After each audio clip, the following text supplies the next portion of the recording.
Assalamualaikum warahmatullahi wabarakatuh. Bismillah, alhamdulillah, wassalatu wassalamu ala rasulillah. La haula wa la quwata illa billah. Pembaca majalah Aula, alhamdulillah pada kesempatan hari ini kita bisa bertemu kembali menyapa pembaca setia majalah kebanggaan Nahdlatul Ulama yang terbit dari PWNU Jawa Timur, untuk menyapa kembali pembaca setia untuk edisi bulan Desember 2020. Seperti yang sudah jamak diketahui berbagai kalangan, bahwasanya Desember tidak semata-mata sebagai bulan pergantian tahun, tapi yang lebih esensial dari bulan Desember adalah kita akan memperingati wafatnya atau meninggalnya guru bangsa Kiai Haji Abdurrahman Wahid atau Gus Dur, sehingga ketika bulan Desember orang lebih mengidentikan sebagai bulan Gus Dur. Jadi ekspresi kehilangan dan kemudian dambaan untuk menghadirkan kembali sosok Kiai Haji Abdurrahman Wahid di hadapan masyarakat berbangsa dan bernegara menemukan momentumnya ketika memasuki bulan Desember. Oleh karena itu, majalah Aula untuk edisi kali ini tidak menghilangkan momentum itu dengan menghadirkan laporan utama atau umur risalah tentang Kiai Haji Abdurrahman Wahid.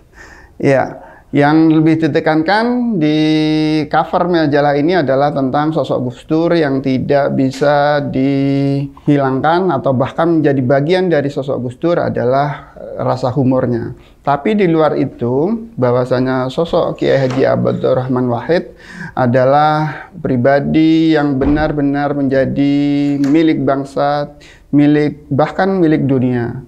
Kiprah selama menjabat sebagai Presiden Republik Indonesia keempat cukup memberikan arah yang jelas bagaimana supremasi hukum, bagaimana negara harus memberikan apresiasi dan juga memberikan perlindungan kepada kalangan minoritas. Demikian juga yang tidak kalah penting adalah beberapa yang menyangkut tentang perjalanan bangsa ke depan. Demikian sudah ditanamkan oleh Gus Dur dalam kepemimpinannya yang hanya bertahan beberapa bulan. Oke, di edisi ini di halaman iftitah kami mengawali menyapa pembaca dengan sebuah renungan. Kira-kira kalau bulan Desember adalah bulan Gus Dur, kira-kira kalau kita rindu kepada sosok Gus Dur, apakah Gus Dur juga rindu kepada kita? Ini sekaligus pertanyaan yang ingin kami tawarkan dan juga sampaikan kepada bangsa Indonesia dan juga khususnya pembaca Aula, bahwasanya tradisi memperingati wafatnya Gus Dur tidak harus dimaknai dengan seremonial semata.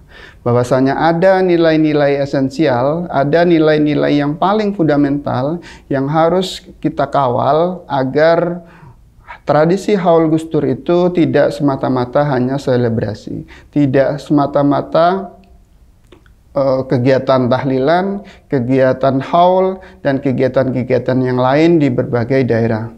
Kita sudah merasakan bagaimana nuansa Haul Gus Dur pada pertengahan bulan Desember.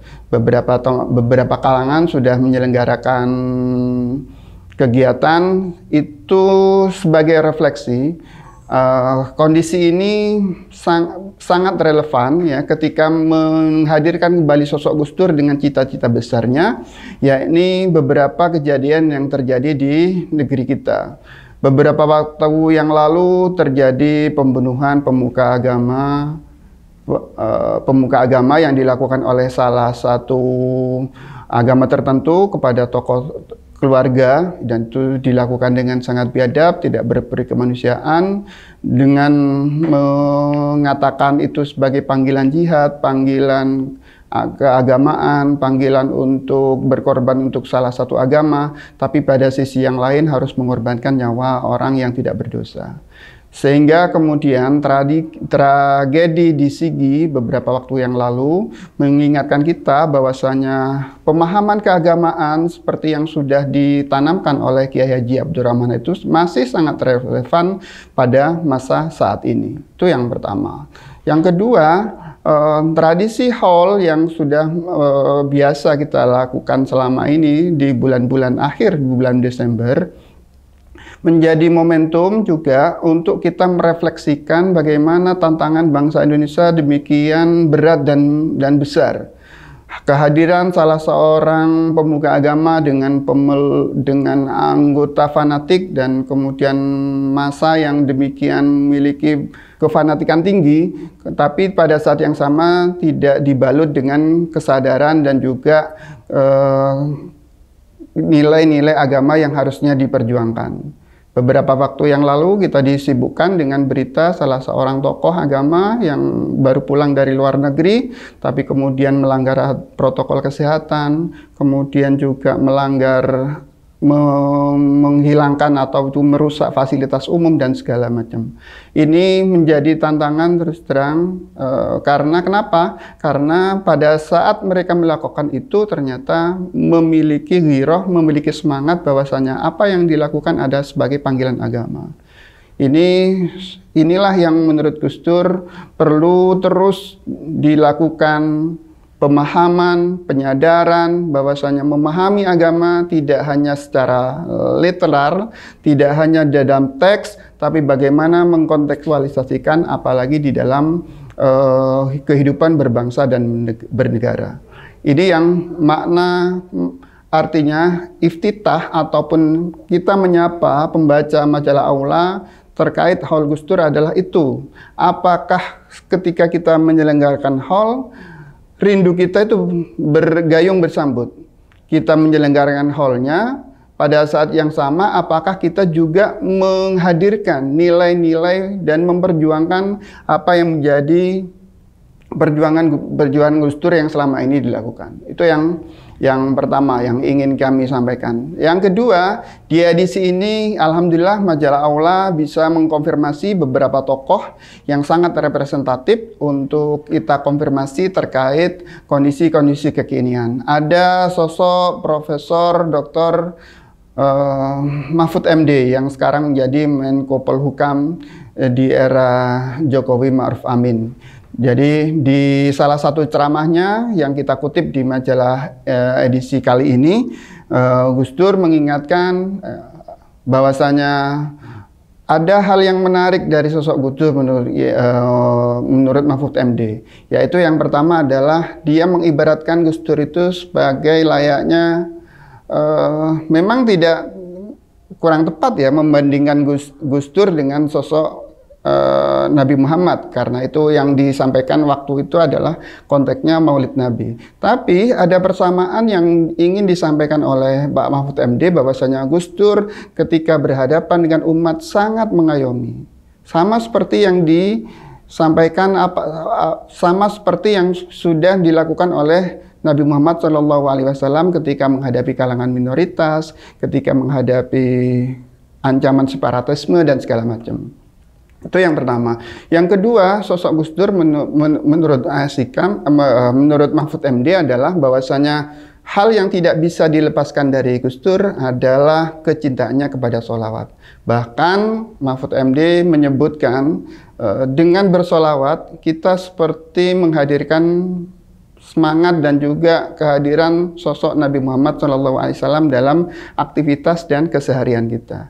Dengan sering membaca sholawat, kita lebih terarah, kita lebih bisa mendapatkan pencerahan dari segala macam problematika yang sedang kita hadapi. Hal yang menarik lagi dari apa yang disampaikan oleh Pak Mahfud MD terkait sosok Gus Dur adalah bagaimana Gus Dur bisa menyelesaikan dan memberikan instruksi ya dalam tanda kutip kepada para pembantunya, khususnya menteri-menterinya saat itu, dengan tanpa terkesan menggurui. Jadi ketika dialog Pak Mahfud MD ketika diterima oleh Gus Dur menanyakan Pak Mahfud ingin memastikan apakah benar Mahfud MD dijadikan Menteri Pertahanan. Karena yang dalam pikiran Pak Mahfud MD dia akan menjadi Menteri Pertanahan. Nah, dialog terjadi, Gus Dur mengatakan ya memang Pak Mahfud dipercaya menjadi Menteri Pertahanan. Nah, ketika itu Pak Mahfud balik bertanya, kira-kira tugas Menteri Pertahanan itu apa? Karena Pak Mahfud MD kan merasa belum berpengalaman menjadi menteri. Nah, ketika mendapatkan pertanyaan seperti ini, Gus Dur tidak lantas kemudian menyampaikan bahwasanya tugas Menteri Pertahanan adalah A, B, C, D, harus melakukan ini, itu, dan segala macam. Tapi yang dilakukan dengan bercanda. Apa yang disampaikan? Ya, masa Pak Mahfud sebagai guru besar nggak tahu tugasnya Menteri Pertahanan. Saya saja juga kalau ditanya soal pengalaman, saya juga belum pernah berpengalaman menjadi presiden. Nah, ini apa yang ingin disampaikan Pak Mahfud MD kepada kita, khususnya warga NU dan juga pembaca majalah Aula, bahwasanya seorang pemimpin idealnya memberikan otoritas, memberikan kesempatan kepada pembantu dan pendukungnya untuk melakukan eksperimen, melakukan beberapa macam cara dalam menjalankan tugas tanpa terkesan harus menggurui. Apa yang ingin disampaikan oleh Gus Dur adalah bahwasanya seorang pemimpin harus inovatif. Seorang pemimpin harus mempunyai keleluasaan dalam memanage kepemimpinannya. Yang ketiga, sosok yang ingin disampaikan Pak Mahfud kepada kita terkait dialog dia dengan Gus Dur adalah bahwasanya seorang pemimpin ketika memberikan arahan, ketika memberikan kesempatan kepada pembantunya, itu adalah dengan joke, dengan guyonan, tanpa harus tegang, tanpa harus kemudian bersungut-sungut dan segala macam. Inilah yang pengalaman Pak Mahfud MD ketika pertama kali bersama dengan Gus Dur. Yang juga tidak kalah penting menurut Pak Mahfud MD adalah bahwasanya Pak Mahfud MD mengilustrasikan Gus Dur itu seperti hampir sama dengan sholawat yang biasa kita dengar. Anta syamsun, anta badrun, anta nurun, fauqa nuri, anta iksuru wa goli, dan seterusnya. Bahwasanya sosok Gus Dur adalah pemimpin yang dekat dengan rakyat, tapi mempunyai ketegasan. Ketegasan apa yang bisa kita pelajari dari Gus Dur adalah ketika ada ancaman untuk dilengsarkan oleh sidang istimewa MPR. Apakah kemudian Gus Dur akan menuruti kemauan para begundal politik, kalau boleh saya mengatakan seperti itu?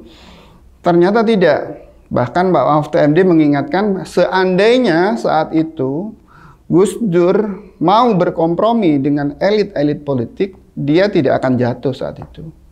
Cuman itulah kelebihannya Gus Dur, dia tegas seperti layaknya matahari, namun lembut ketika berhadapan dengan kepentingan masyarakat. Ini beberapa pengalaman yang bisa kita pelajari dari sosok Gus Dur, yang menurut majalah Aula sangat relevan untuk kita hadirkan kembali sosok dan juga gaya kepemimpinan seorang Gus Dur di era-era kekinian. Kembali lagi di segmen ini, pembaca setia majalah Aula, bagi Anda yang belum menerima majalah ini, paling tidak ada beberapa tokoh yang kita, di samping Prof. Mahfud MD yang sudah saya sebutkan tadi, bagaimana kesan dia ketika mendampingi Gus Dur di era-era sulit. Kemudian ada juga sosok Haji Zainul Arifin Junaidi. Dia adalah sekretaris pribadi, bahkan juga mengiringi Gus Dur dengan cukup lama. Di halaman ini Anda akan tahu bagaimana Arjuna, ya, panggilan akrab beliau, yang sekarang menjadi ketua pimpinan pusat Ma'arif NU, menceritakan seperti apa pengalaman dia awal-awal bertemu Gus Dur, direkrut menjadi sekretaris pribadi, dan juga seterusnya. Kemudian yang juga tidak kalah penting adalah ini, salah satu pendamping setia Gus Dur, Sastro Al-Ngatawi.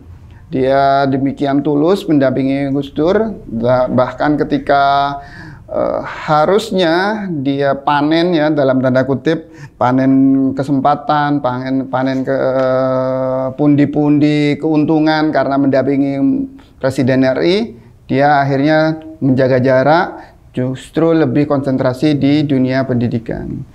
Terus kemudian ada juga santri Gus Dur, Mas Anam, waktu itu dia berada di pondok pesantren di Ganjur, yang juga sangat tahu bagaimana interaksi santri-santrinya ketika berkomunikasi dan berhadapan, juga sesekali menerima wejangan langsung dari sosok Kiai Haji Abdurrahman Wahid. Sekali lagi, pembaca majalah Aula bisa dengan sangat leluasa membaca dan menyimak penuturan dari orang-orang spesial di edisi bulan Desember 2020 ini.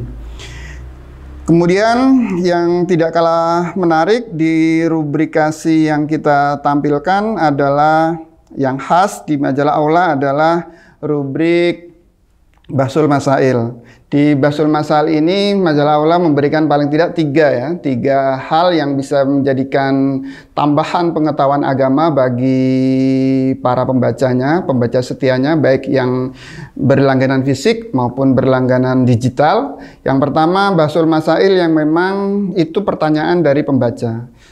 Pada kesempatan hari ini saya juga mengajak kepada pembaca setia untuk tidak segan mengirimkan pertanyaan yang kira-kira bisa kita bahas di majalah Aula untuk edisi-edisi berikutnya. Sangat terbuka, tinggal mengirimkan email pertanyaannya lewat email ke majalah Aula dari email yang sudah ada.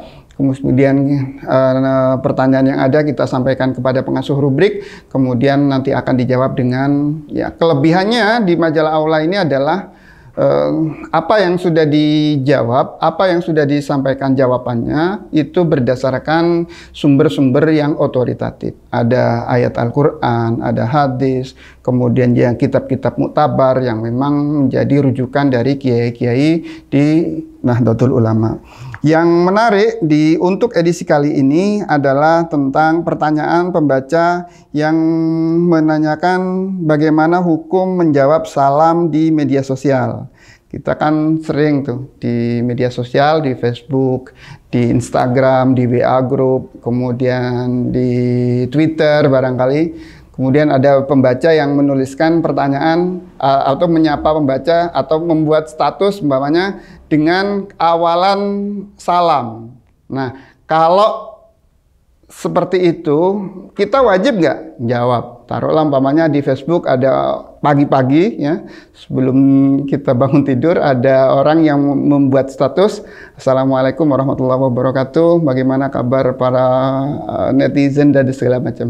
Ini kira-kira wajib menjawab. Artinya kalau ada salam seperti itu wajib menjawab, artinya kalau tidak menjawab dosa apa enggak? Nah, di Bahsul Masail ini ada jawabannya. Nah, jadi pembaca kalau ingin tahu hukumnya menjawab salam di media sosial, silakan membaca di rubrik Bahsul Masail. Yang kedua yang menarik di majalah Aula adalah pertanyaan juga sama, tapi ini lebih menyangkut yang berhubungan dengan kalangan-kalangan perempuan. Ada rubrik namanya Fikih Nisa yang kita memang memberikan kesempatan yang seluas-luasnya kepada perempuan muslimat khususnya terkait bagaimana menyikapi ataupun menghadapi berbagai macam berbagai persoalan yang berhubungan dengan ibadah, muamalah, bahkan dengan hubungan sosial. Di edisi ini pengasuh mendapatkan majalah Aula mendapatkan pertanyaan dari seorang pembaca yang mempersoalkan kira-kira kalau kemudian ada calon pasangan, kemudian dia suka dengan pilihannya, calon pilihannya, tapi ketika dikonfirmasi kepada orang tuanya ternyata ditolak. Apakah harus dukun bertindak atau ada pendekatan lain? Nah, di rubrik ini ada namanya rubrik Fikih Nisa. Panjenengan semua pembaca majalah Aula akan mendapatkan gambaran seperti apa menghadapi problematika seperti itu. Mungkin yang bertanya memang betul-betul menghadapi persoalan itu, atau mungkin juga yang bertanya adalah salah satu orang tua sendiri. Bagaimana ketika orang tua berhadapan dengan anak yang bersikukuh dengan pilihannya, sedangkan orang tua merasa pilihan itu kurang tepat. Nah, di fikih nisa, pembaca akan mendapatkan jawabannya secara lebih akurat dan benar. Sekali lagi sama seperti Basul Masail, ada rujukan ayat-ayat Al-Qur'annya, ada hadisnya, dan juga ibarat dari kitab-kitab muktabar. Sajian khas ketiga dari majalah Aula ada namanya Masail Umat. Ini adalah hasil Basul Masail di pondok-pondok pesantren, di PWNU, bahkan di level PBNU yang kemudian menjadi keputusan resmi. Nah, di edisi kali ini yang kita sampaikan adalah relasi muslim non-muslim dan kebebasan beragama. Beberapa kalangan masih canggung ya. Beberapa kalangan masih merasa risih ketika umpamanya berbelanja ke tetangga yang ternyata non-muslim. Ada seseorang kemudian ingin membantu temannya, tapi kok yang dibantu ternyata bukan Islam.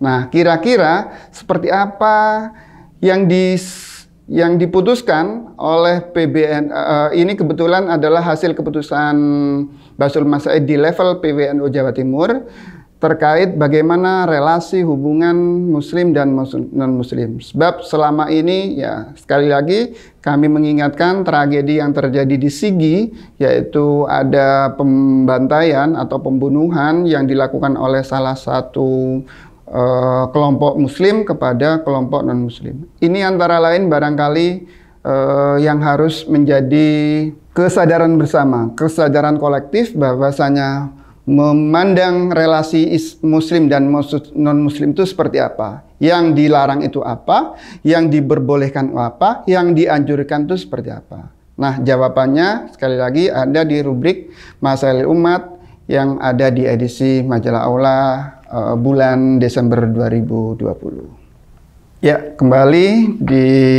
segmen terakhir dari tayangan kali ini tentang majalah Aula edisi bulan Desember 2020. Di akhir segmen ini kami mohon dukungan, doa dan juga dukungan dari pembaca setia majalah Aula agar proses produksi dan cetak kemudian distribusi majalah berjalan sesuai yang kita rencanakan. Dan bila tidak ada perubahan dan ini sudah kita matangkan di rapat redaksi, untuk edisi bulan Januari 2021 kita akan membahas tentang ancaman yang dihadapi bangsa ini. Ketika ada ancaman separatisme, di Papua ada yang menginginkan untuk merdeka. Kemudian ada kelompok Islam yang kemudian dengan tokohnya ternyata kemudian melanggar aturan hukum dan juga protokol kesehatan. Tapi pada sisi yang sama yang bersangkutan memiliki massa yang dibikin fanatik. Kemudian juga pandemi yang belum jelas kapan akan berakhir. Kemudian juga yang tidak kalah penting adalah pemilihan kepala daerah yang sudah kita selenggarakan pada 9 Desember 2020 yang lalu. Itu kira-kira membuat kita semakin optimis, atau apa yang membuat kita semakin akhirnya harus pesimis.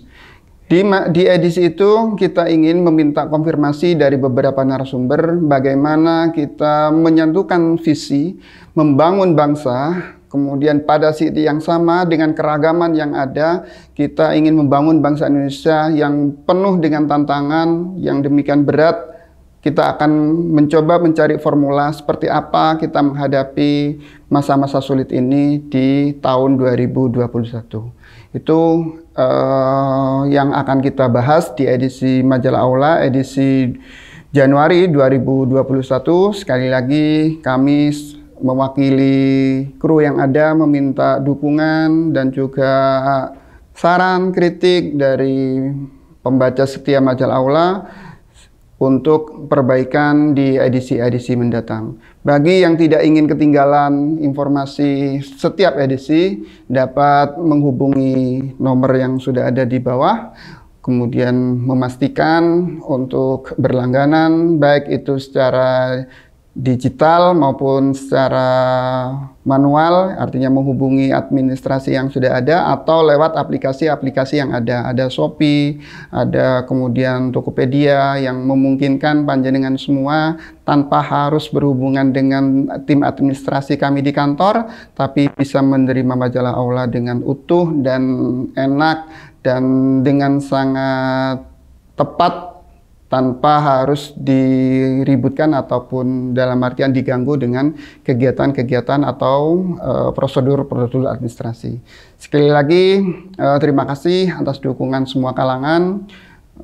Kami sekali lagi meminta doa restu dan juga dukungan dari semua pihak agar majalah Aula terus bisa menyapa para pembaca dan juga pelanggannya secara rutin di setiap edisi. Kurang lebihnya mohon maaf. Wallahul muwafiq ila aqwamit thoriq. Assalamualaikum warahmatullahi wabarakatuh.